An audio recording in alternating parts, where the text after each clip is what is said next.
So, I think it was the day that my grandfather shot and killed my father's pet donkey that my dad decided he was leaving home. He would make his escape. He was not and motherless. How could he escape? Where could he go? He lived on an island surrounded by nothing but water. But my father would open his atlas and he could see where his home was, this little speck of an island in the North Atlantic off the coast of Ireland. But what his atlas didn't show was how cruel his father could be and how poor the island was and the amount of despair that gripped the island since Angatamor, which in Gaelic means the great hunger from the famine years, nearly a century before. But he could turn the pages, and there he saw unlimited possibilities. And he could go to any of these places, certainly. Scotland, England, America. And that was it. He decided he was going to go to America. He left home when he was 12. Packed just a few personal items with him, his rosary, some photographs, a change of woolies, and his atlas. This atlas, in fact. This was his escape.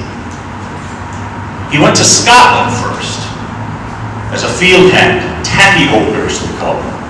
And by 15 he was in England, digging post holes by hand for the telephone company. And at 17 he was in Liverpool and he forged his birth certificate so that he could enlist in the British Navy. And from there he traveled to all sorts of places that he knew from his atlas, all around the Mediterranean and across the North Atlantic. And when his service was up, he re-enlisted in the Royal Canadian Navy for 2 more years and sailed the North Pacific. He spent most of his time in ship's library, reading whatever he could get his hands on to educate himself. He then wandered around Canada, came down through Detroit, and finally here to Chicago, where he unpacked his rosary and his photographs and his atlas for good. He had made his escape. Years later, my father would sometimes go to our linen closet and he'd take this book off the shelf and he would sit in his chair and strike up a cigarette and slowly leaf through its pages. I would crawl onto his lap and view it with him. And as I grew older, I crouched down on the cold hardwood floor beside him, and together we went on his adventures. And he told me of the journey that he made, his escape from Ireland, until he got us right to that spot in that living room at 409 South Prairie Avenue. We used to play this game. We called it Where in the World? Sort of a Where's Waldo, but with maps. And we would challenge each other to find these really obscure places and time each other. And then when we found them, we would flip to the index and we would discover fascinating things and facts about these places, exotic places, strange places, full of mystery. The Dardanelles, the Marianas Trench, Berwyn. By the time puberty sprouted, the book had taken on sort of a different challenge for me. And I tried to find the places that sounded dirty, because, I was an 11-year-old boy. Dad, where in the world is Middlefart? Dad, where in the world is Whorehouse Meadow? Dad, where where in the world is Dildo Cove? Newfoundland. It's funny because my father felt compelled to explain to me what a dildo was. And just to hear him describe it, he says, well, you see, it's this long, round thing about so long, you see, and made of wood, and you stick it into the gunnel of a rowboat to keep the oars in place. So you would think, like a place like Dildo Cove, Newfoundland, that's maybe where these things originated. Oh, it's not. It's not. But he knew that. He was the son of an island fisherman. He knew that. By the time I got to high school, I was more interested in girls than atlases, and the book stayed on the shelf for months at a time, until one time I invited my father to play, and I opened the book to a double-page map of Indonesia, dotted with hundreds of islands. And I studied it intently for a couple of minutes, and I turned the book around and I said, Dad, where in the world are the islets of Langerhans? What? The islets of Langerhans. Let's see, islet. Islets are small islands. Langerhans. Sounds Dutch. Heard of the Dutch Antilles, maybe? No? Well, he crushed out his cigarette and he pulled down his glasses and he began to study the map. And he looked hard for a long time, pulling it closer, squinting. And I waited, wrapping my fingers on the table. 1 minute, 2 minutes. Never before had he failed one of my challenges, and he wasn't about to start now, but I knew better. I knew he was never going to find it.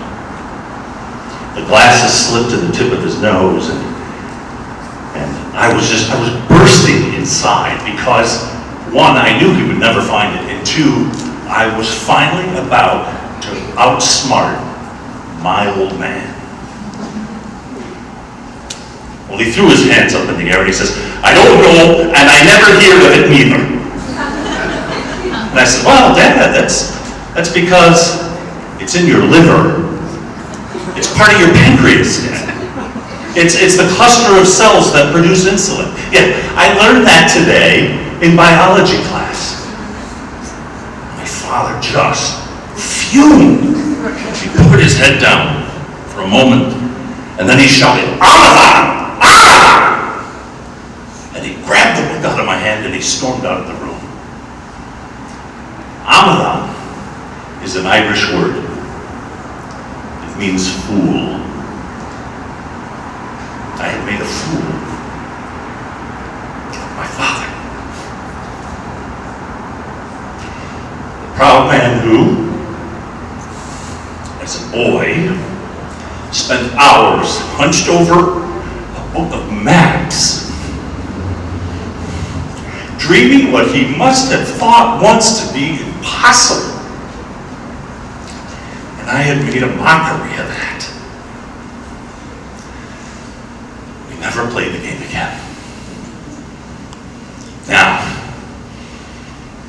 40 years later, and I finally realized the significance of this book to me.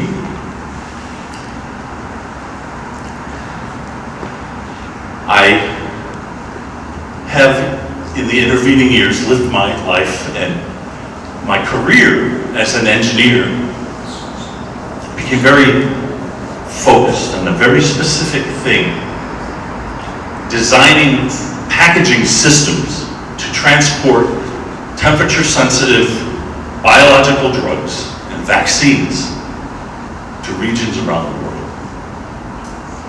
And then about a decade ago, a rather curious thing happened. Some of my work in this field was published, and it caught the attention of the World Health Organization. And since that time, I have been working as a technical advisor and consultant and mentor to WHO, traveling to dozens and dozens of where in the world places in developing countries, teaching others how to safely transport and protect and care for life-saving, temperature-sensitive vaccines. And it's been an amazing journey. I've seen the best of humanity under the worst of conditions. And so this book, I owe a lot of that experience to this book, and to the man, certainly, who introduced me to it. For as much as this was my father's visa, his escape to a better life, far from the cruelty and the poverty and the despair that he endured as a child, somehow lured me and drew me into that. And for that, I am forever grateful.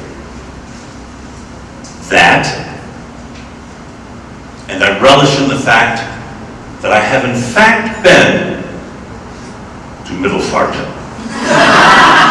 And I have crossed the Dardanelles in Turkey several times, and I've stood on the edge of the Marianas Trench on the island of Guam. But to this day, I have never been to, no, not Dildo Cove, Berwick. Thank you.